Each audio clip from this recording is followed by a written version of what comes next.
When Mrs. Law meets Mr. Grace, the purpose of the law, it was, of course, to condemn and to produce guilt. You'll see that in Galatians, you'll see that in Romans, you'll see that throughout the New Testament, the understanding of what the law's purpose was. And, of course, the purpose of Jesus, one of the purposes of him coming was to take away our guilt and to take away the condemnation, to take away our sin completely. Well, I got just a little bit of an example the other day. Last week, all of last week, my 9-year-old daughter, Noelle, it was Superstar Week for her. She was the superstar of the week, and of course, she's superstar in my life 24/7, 365. She doesn't have a special week. She just always is. But anyway, at school, they have this for each of the students.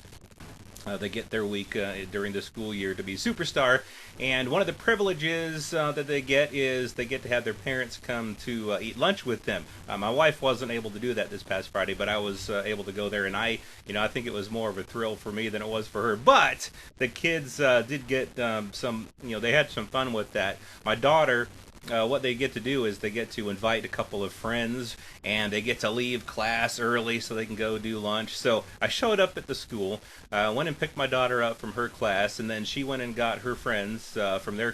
One was in her class, and one was in a classroom down the hall. And then it's snowy and cold here in Iowa, and so after lunch they go out to play, and they gotta if they want to play in the snow, they have to put their snow pants on. So the girls. They're having fun. They're walking down the hallway. They're excited to be out of class, and they're just having fun.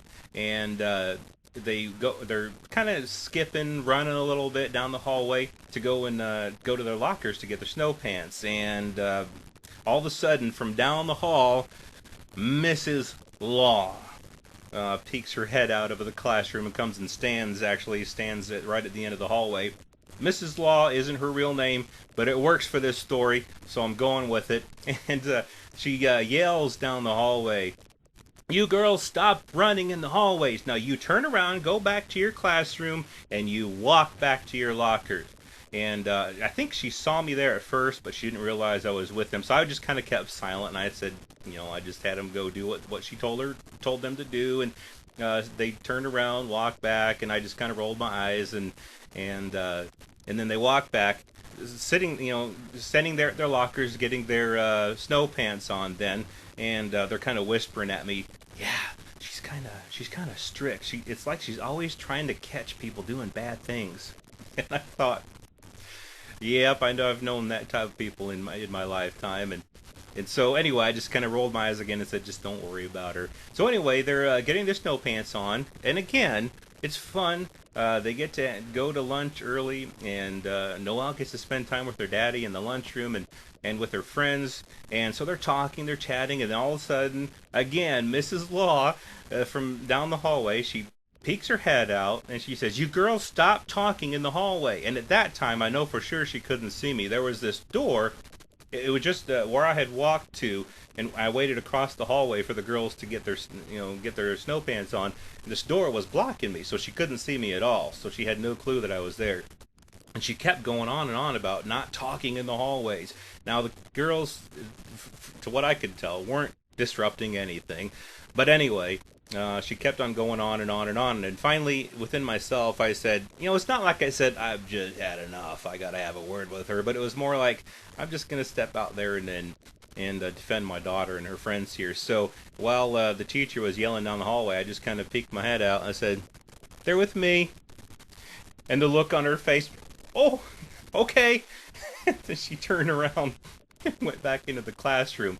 I'm pretty sure she was very surprised to see me there with her, being so strict and law enforcing and all that. So anyway, that I just thought that's what Mr. Grace does when Mrs. Law shows up and starts pointing her accusing finger.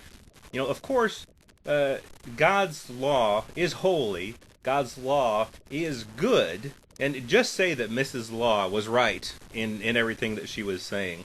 The wonderful thing about when Mrs. Law is pointing her accusing finger at a person, and then Mr. Grace steps in, there's nothing else. There's nothing that Mrs. Law can do about that, and that's a good thing. because the law's purpose, Mrs. Law's purpose, was to point and accuse and condemn. But Mr. Grace, Jesus, he came along to take away our condemnation and all guilt. And so when Mrs. Law, and the beautiful thing about this is that when Mrs. Law is pointing her accusing finger, Mr. Grace doesn't join with Mrs. Law and say, yeah, that's right, you guys get your act together, go back to your classroom, and walk back. Mr. Grace says, they're with me.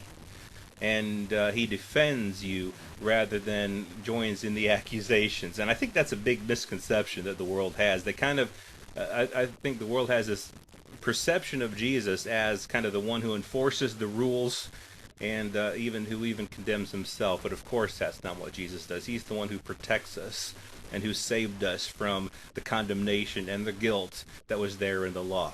So be free in the Lord Jesus Christ, and realize that whenever the law comes along and tries to make you feel guilty or confused or condemned or just bad about yourself or anything like that, Mr. Grace says, you're with me. And that's a good place to be, with Mr. Grace.